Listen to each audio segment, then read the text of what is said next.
किसी गांव में एक बौद्ध भिक्षु का बहुत बड़ा आश्रम था। हजारों शिष्य बौद्ध भिक्षु से दूर दूर से ज्ञान ग्रहण करने के लिए आते थे। एक बार उनके पास एक ऐसा शिष्य पहुंचा जो बहुत बोलता था, हमेशा बोलता ही रहता था। जब वो गांव में भिक्षा लेने के लिए जाता तो हर घर से एक नई कहानी लेकर आता है और आश्रम पहुंचकर दूसरे शिष्यों को वो कहानी सुनाने लगता है। मौका मिलते ही एक शिष्य की दूसरे से बुराई करता, चुगली करता और दूसरों के सामने अच्छा बनने का प्रयास करता, खुद के मुंह से खुद की तारीफ करने लगता और हमेशा ही खुद को गुरु के सामने सबसे बुद्धिमान और उत्तम साबित करने का प्रयास करता। वो खुद को दूसरे शिष्यों से अलग और श्रेष्ठ मानता था। उसका कहना था कि मैं एक अमीर घर का बालक हूं, अगर मैं चाहता तो एक आरामदायक और सुविधाओं से भरा जीवन जी सकता था, लेकिन मैं वो सब छोड़कर यहां आ गया क्योंकि मुझे सत्य की खोज करनी थी, खुद को जानना था, जीवन को जानना था। इसीलिए मेरा त्याग तुम सबसे बड़ा है। एक दिन गुरु ने आश्रम के सभी शिष्यों को बुलाकर कहा, आप सभी को अगले 1 माह के लिए कोई न कोई संकल्प लेना है। इससे आपकी संकल्प शक्ति मजबूत होगी और आप में आत्मविश्वास का संचार होगा। आप सभी अपने सामर्थ्य और अपनी हिम्मत के अनुसार कोई भी संकल्प ले सकते हैं और यदि 1 माह से पूर्व आप में से जिसका भी संकल्प टूटता जाएगा वो अपनी पुरानी दिनचर्या में वापस आ जाएंगे। सभी शिष्यों ने अपनी शक्ति और अपनी हिम्मत के अनुसार छोटे बड़े संकल्प ले लिए और गुरु को अपने अपने संकल्प के बारे में बताकर वहां से चले गए। लेकिन वो शिष्य जो खुद को सबसे अलग और सबसे बड़ा दिखाना चाहता था, वो सीधे गुरु की कुटिया में पहुंच गया और बोला कि गुरुजी, मैं कोई छोटा मोटा संकल्प नहीं लेना चाहता, बल्कि कोई महान और बड़ा संकल्प लेना चाहता हूं। कृपया करके आप ही बताएं कि मुझे क्या संकल्प लेना चाहिए। उसकी ये बात सुनकर गुरु मुस्कुराए और बोले कि क्या तुम मेरे द्वारा दिए गए संकल्प को पूरा भी कर पाओगे? क्या तुम्हारे लिए उसे पूरा करना संभव होगा? शिष्य ने कहा कि नहीं गुरुदेव, आप जो भी संकल्प मुझे देंगे मैं जरूर उसे पूरा करूंगा। गुरु ने कुछ क्षण सोचा और फिर कहा कि अगले 1 माह तक तुम्हें चुप रहना है। तुम अपने मुंह से एक भी शब्द नहीं निकालोगे, यही तुम्हारा संकल्प है, बोलो पूरा कर पाओगे। शिष्य ने हंसते हुए कहा कि गुरुदेव, यह भी कोई संकल्प हुआ? यह तो बहुत ही आसान है। 1 माह तक चुप ही तो रहना है। आप कोई बड़ा संकल्प दीजिए जो मेरी योग्यता के लायक हो, जिसे पूरा करने में मुझे समस्या हो। गुरु ने कहा कि पहले तुम ये संकल्प पूरा करके दिखाओ। शिष्य ने गुरु की बात मान ली और वो उसी समय चुप हो गया और पलटकर कुटिया से बाहर चला गया। उसे चुप रहना बहुत आसान लग रहा था। उसने एक दिन तो जैसे तैसे चुप रहकर काट लिया, लेकिन दूसरे दिन से उसके मन में ना बोलने का बोझ पड़ने लगा। तीसरे दिन उसे भारीपन महसूस होने लगा और चौथे दिन उसके अंदर एक अजीब सी बेचैनी होने लगी, क्योंकि आसपास आश्रम के सभी शिष्य एक दूसरे से बातें कर रहे थे। वो भी अपना पक्ष उनके सामने रखना चाहता था, उनकी बोलती बंद कर देना चाहता था, लेकिन उसका संकल्प उसके आड़े आ रहा था। इसीलिए वो पूरे दिन सिर्फ और मुंह ही बनाता रहता। इसी तरह से कुछ दिन और बीते और वह शिष्य बीमार पड़ गए। उसका सर फटा जा रहा था, उसका खाने पीने का मन तक नहीं कर रहा था, वो सिर्फ बोलना चाहता था। वो गुरु के पास गया और उनके सामने बैठकर लिखकर उन्हें बताया, गुरुदेव, मैं बोलना चाहता हूं बिना बोले, मुझे सांस नहीं आ रही, मेरा दम घुटता जा रहा है, मैं अंदर ही अंदर पागल हुआ जा रहा हूं, मैं क्या करूं? संकल्प तोड़ दूं क्या? ये पढ़कर गुरु मुस्कुराए और बोले कि संकल्प तो तोड़ने के लिए ही होते हैं, लेकिन जो अपने संकल्प को पूरा कर लेता है वही अपनी आंतरिक शक्ति को बढ़ाता है, और जो अपनी आंतरिक शक्ति को बढ़ा लेता है उसे समझ और जागृति की राह पर आगे बढ़ता जाता है। संकल्प का लेना भी तुम्हारे हाथ में था और इसे तोड़ना भी तुम्हारे हाथ में है। तुम्हारे बहुत से भाई अपने संकल्प को तोड़कर अपनी पुरानी दिनचर्या पर वापस आ चुके हैं। अगर तुमसे नहीं हो पा रहा तो तुम भी अपना संकल्प तोड़कर अपनी पुरानी दिनचर्या पर वापस आ सकते हो। लेकिन याद रहे, अगर आज तुम इस छोटे से संकल्प को नहीं संभाल पा रहे हो तो तुम अपनी बाकी की पूरी जिंदगी को कैसे संभाल सकोगी? बाकी फैसला पूरी तरह से तुम्हारे हाथों में है। गुरु की ये बात उस शिष्य के दिल पर चोट कर गई। वो बिना कुछ बोले वहां से वापस चला गया और खुद को अपनी कुटिया में बंद कर लिया। वो केवल अपने जरूरी कामों के लिए कुटिया से बाहर निकलता, बाकी सारे समय कुटिया के अंदर ही बैठा रहता। 15 दिन बीत चुके थे और आश्रम के लगभग सभी शिष्यों का संकल्प अब टूट चुका था, लेकिन उसका संकल्प अभी भी जारी था। संकल्प लेने के बाद से अब तक उसने एक शब्द भी नहीं बोला था। सारा आश्रम हैरान था कि इतना बोलने वाला इंसान चुप कैसे हो गया। 15 दिन बीतने के बाद वो दोबारा अपने गुरु के पास गया और लिखकर बताया कि गुरुदेव, बाहर से तो मैं चुप हूं, लेकिन भीतर बहुत सी आवाजें हैं, बहुत सी चीख पुकार और शिकायतें हैं। मैं अंदर ही अंदर बात करता रहता हूं। मेरा मन तरह तरह के प्रश्न पूछता रहता है और मैं बाहर से जितना मौन हूं, भीतर से उतने ही शोर शराबे से भरा हुआ हूं। क्या इस तरह से मेरा संकल्प अभी भी जारी है? गुरु ने कहा कि हां, तुम्हारा संकल्प अभी भी जारी है, लेकिन जब तक लोगों की आवाज तुम्हारे कानों में पड़ती रहेगी, तुम्हारा मन बोलता रहेगा, क्योंकि इसे तो आदत है बोलने की। तुम भले ही बाहर से छुप रहो, लेकिन तुम अंदर ही अंदर बोलते रहोगे। तुम्हें इन बातों से, इन आवाजों से दूर जाना पड़ेगा। शिष्य गुरु को प्रणाम कर वहां से चला जाता है और सुबह होते ही अपनी कुटिया छोड़कर जंगल की तरफ चला जाता है। कई दिन बीत जाते हैं, संकल्प का समय भी पूरा हो जाता है, लेकिन शिष्य लौटकर कभी नहीं आता। आश्रम में सभी को डर था कि कहीं जंगली जानवरों ने उसे अपना निवाला तो नहीं बना लिया। इस बीच उसे ढूंढने की भी बहुत कोशिश की गई, लेकिन वो कहीं नहीं मिला। सभी गुरु भाइयों ने मान लिया कि जंगली जानवरों ने उसे अपना शिकार बना लिया है, लेकिन गुरु को ऐसा नहीं लगता था। एक दिन आश्रम का एक दूसरा शिष्य गुरु के पास आया और बोला कि गुरुदेव, हमारे उस अधिक बोलने वाले भाई के साथ क्या हुआ होगा? क्या जानवरों ने उसे मार दिया होगा? गुरु ने कहा कि हो सकता है कि जानवरों ने उसे अपना शिकार बना लिया हो, लेकिन उसके ना लौटने की एक दूसरी वजह भी हो सकती है। शायद उसे वो मिल गया है जिसके लिए वो गया था।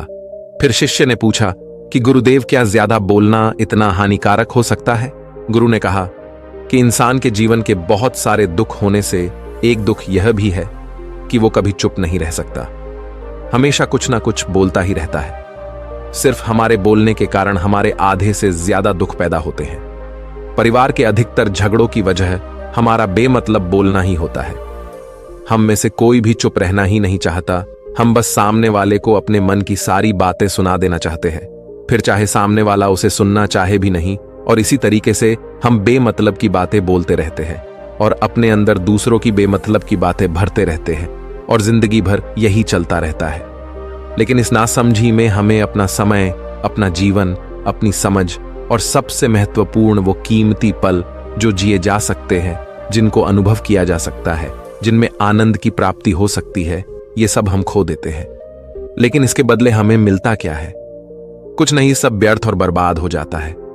इस पागलपन में हमने कितने कीमती पलों को खो दिया, इसका एहसास केवल कुछ ही लोगों को हो पाता है। बाकी लोग जैसे उन्हें अपने आने का ही पता नहीं, खुद के बारे में वो जानते ही नहीं, उसी तरह उन्हें अपने जाने का कभी पता नहीं चल पाता। वो खुद की कभी खोज नहीं कर पाते हैं। शिष्य ने पूछा, तो गुरुदेव, फिर इसका समाधान क्या है? गुरु ने कहा कि पूरी जागरूकता के साथ अपने विचारों को देखना यही एकमात्र तरीका है। सारी मानसिक समस्याओं का वर्तमान में रहकर चिंतन करना, पूरी जागरूकता के साथ अपना काम करना जिंदगी में चमत्कारिक बदलाव ला देता है। कुछ लोग हमेशा चिंता करते रहते हैं, लेकिन चिंता की जगह उन्हें चिंतन करना चाहिए। चिंतन करने से ही आदमी अपने आंतरिक स्वरूप को पहचान पाता है।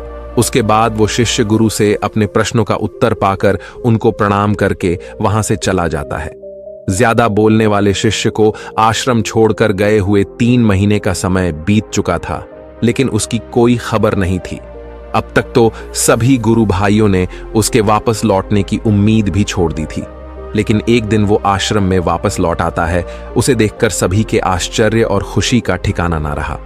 लेकिन अब वो नहीं था जो यहां से गया था, वो कुछ और बनकर वापस आया था। उसके अंदर एक गजब का बदलाव महसूस किया जा सकता था। उसके चेहरे पर एक गजब का ठहराव और आंखों में बड़ी शांति थी। आश्रम में पहुंचते ही सभी गुरु भाइयों ने उसे चारों तरफ से घेर लिया और बातें करने लगे। वो भी अपने गुरु भाइयों से बात करने लगा। उससे बात करने वाले शिष्यों ने अनुभव किया कि अब वो पहले जैसा उतावला और बातूनी नहीं रह गया था। उसके मुंह से एक एक शब्द बहुत ही सुलझे हुए, और मधुरता के साथ निकल रहे थे। थोड़ी देर तक गुरु भाइयों से बात करने के बाद वो सीधा गुरु की तरफ चला गया। उसने गुरु के चरण स्पर्श किए और कहा कि गुरुदेव, क्या मैं अब भी मौन हूं? क्या अभी भी मेरा संकल्प जारी है? गुरु ने कुछ देर तक शिष्य की आंखों में बड़े ध्यान से देखा और फिर कहा कि हां, तुम अब भी मौन हो। तुम्हारे मुंह से एक भी शब्द नहीं निकल रहा और तुम्हारा संकल्प अभी भी जारी है। शिष्य ने कहा कि गुरुदेव, जब मैं आश्रम से गया था तो मैं मुंह से तो चुप था, लेकिन मेरे अंदर बहुत सी आवाजें थीं। मन में बहुत से प्रसन्न थे जो बंद ही नहीं हो रहे थे। मैं जंगल तो चला गया इस उम्मीद से कि मुझे वहां शांति मिलेगी और मेरे मन की बक बक कम हो जाएगी, लेकिन मैं जितना एकांत में जाता गया, मेरे अंदर की आवाज उतनी ही तेज होती गई। मेरे भीतर की पुरानी से पुरानी आवाज मुझे सुनाई देने लगी। तब कहीं जाकर मैंने महसूस किया कि मैं कितना गलत कर रहा था जब मैं अपने परिवार वालों, दोस्तों या फिर गुरु भाइयों को बुरा भला कहता था। तो उस समय मुझे लगता था कि मैं सही कर रहा हूं। जब मैं गुरु भाइयों की एक दूसरे से चुगली करता था, उनका मजाक बनाता था, तब मुझे यही लगता था कि मैं उनसे बेहतर हूं और मैं सही कर रहा हूं। मैंने पहली बार महसूस किया कि मैं कितना गलत बोलता था।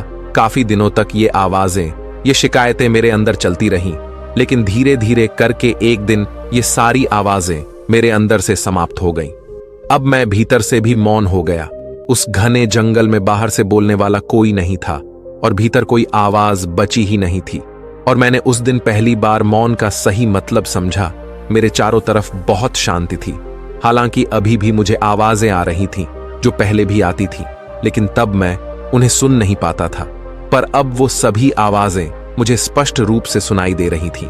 हवा के चलने की आवाज, चिड़ियों के चहकने की आवाज और पानी के बहने की आवाज, ये सभी आवाजें मैंने पहली बार पूरे होश पूर्वक सुनी। अपने चारों तरफ इतनी शांति मैंने पहले कभी महसूस नहीं की थी। और आखिर में जब ये शांति मुझे महसूस हुई तो मैं अंदर से चिल्ला उठा। मैं बोल उठा कि है ईश्वर, ये कैसी शांति है? सब कुछ इतना शांत क्यों है? लेकिन मेरे चिल्लाने के बाद भी वो शांति भंग नहीं हुई। सब कुछ पहले के जितना ही शांत था, बाहर भी और भीतर भी। गुरुदेव, मेरी आंखों से अश्रु की धाराएं बह रही थीं। अभी मैंने अपने गुरु भाइयों से बात की, मैंने आपसे बात की। मैं बोल रहा हूं, मैं चल रहा हूं, मैं सब कुछ देख रहा हूं, लेकिन मैं अपने भीतर एकदम एकांत में हूं। भीड़ में होता हूं तब भी मैं भीतर से अकेला और एकांत महसूस करता हूं। जब मैं खुद से शोर शराबा करना भी चाहता हूं तब भी अंदर से एकांत ही रहता हूं। अब सब कुछ दिखाई पड़ने लगा है, सब कुछ सुनाई पड़ने लगा है। गुरु ने अपना आखिरी उपदेश देते हुए कहा कि जब तक हम बाहर की तरफ बोलते रहेंगे, भीतर अशांति ही बनी रहेंगी, लेकिन जिस दिन हम भीतर की तरफ मुड़ जाएंगे, तब हमारे मुंह से कुछ भी निकलेगा, तब भी हम शांत ही रहेंगे। दुनिया में जितनी भी बुराइयां हैं, ज्यादातर हमारे बोलने से ही उत्पन्न होती है, क्योंकि हम चुप रहना कभी चाहते ही नहीं है। चुप रहना भी एक बातचीत होती है, लेकिन वो हमारी अंतरात्मा से बातचीत होती है, हमारी आंतरिक बातचीत होती है। हमें जितनी जरूरत है हम उससे कहीं ज्यादा बोलते हैं। हम सामने वाले को सुनना नहीं चाहते, बल्कि उसकी बोलती बंद कर देना चाहते हैं। उसे समझा देना चाहते हैं कि मैं कौन हूं, मैं क्या कर सकता हूं। और यही हमारी जिंदगी का मकसद बनकर रह जाता है। हमारी सारी ऊर्जा इस व्यर्थ के बोलने में बर्बाद होती रहती है। किसी तरह से समाज में लोगों का जीवन दुखों से भर जाता है, जो हमेशा एक दूसरे को सुनाने में लगे रहते हैं। कभी एक दूसरे को सुनना चाहते ही नहीं, समझना ही नहीं चाहते। और चुप रहना तो उन्होंने कभी सीखा ही नहीं, क्योंकि चुप रहना उन्हें छोटा महसूस करवाता है। दुनिया की सभी लड़ाइयों का कारण हमारा ज्यादा बोलना ही होता है। इसीलिए हमें सिर्फ उतना ही बोलना चाहिए जितना जरूरी हो, क्योंकि वे अर्थ का बोलना ऊर्जा को नष्ट करता है, और ये बोलना ही हमें भीतर की ओर लौटने नहीं देता, क्योंकि ये हमें बाहर की ओर खींच कर रखता है। और बाहर है ही क्या इस संसार के अलावा? लेकिन अगर हमें अपने भीतर के संसार की ओर मुड़ना है, अपने भीतर की यात्रा करनी है, तो हमें अपने मुंह को बंद रखना चाहिए। इसीलिए जितने भी बुद्ध हुए हैं, आत्मज्ञानी हुए, उस सभी एकांत की ओर भागे, ताकि उन्हें ज्यादा बोलना ना पड़े, ज्यादा सुनना ना पड़े। वो एकांत में रहे और शांत रहे, इसीलिए आसानी से भीतर की यात्रा कर पाए। लेकिन अगर कोई चाहे तो इस संसार में रहकर भी एकांत में रह सकता है, शांत रह सकता है। लेकिन इसके लिए उन्हें अपनी ऊर्जा बचानी होगी, जिसे वो अब तक अपने व्यर्थ के शब्दों में बर्बाद करते रहे हैं। बोलना ही हमें भीतर की ओर लौटने नहीं देता, क्योंकि ये हमें बाहर की ओर झुकाए रखता है। और ये कहकर गुरु और शिष्य दोनों मौन हो जाते हैं और मौन करते हुए ध्यान में गहरे ध्यान में प्रवेश कर जाते हैं। तो दोस्तों, कैसी लगी आपको ये कहानी? आप हमें कमेंट सेक्शन में जरूर बताना, और अच्छी लगी हो तो इस चैनल को सब्सक्राइब जरूर कर लेना। तो चलिए मिलते हैं ऐसी ही कोई नई कहानी। तब तक के लिए अपना ख्याल रखें। धन्यवाद।